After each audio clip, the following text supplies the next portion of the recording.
to 4 packs. din tayo Kaya lang ni po sa Ate Skyrush kasi Pampanga po. ganun Ay, tip. sa Skyrush Pampanga, meron po tayong one-time ride lang po. Kasama na po dito ang Pampangas ay. O, bakit nga ba natin siya tinawag na Pampangas ay?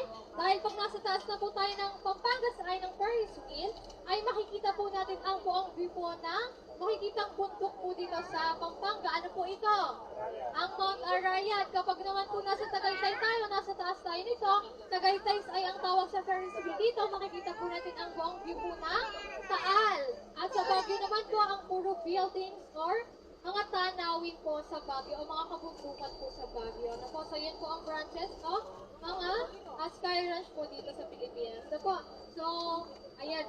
At aside po sa Pampangas ay yung express train po. One-time ride lang po ito. Ano po, so please, kapag medyo malapit na po tayo sa SM Pampanga, ay gigisingin ko po kayo. Para ma-sure po natin na lahat po tayo ay makakababa para makapagpatatak po tayo. So please, pagbaba po natin, pipila po tayo sa ilalim po ng Pampangas ay once na matatakan po tayo, pwede na po tayo magwatak-watak and then ituturo ko po sa inyo kung saan po yung parking po natin. Sa may amphitheater na may color white po na tent.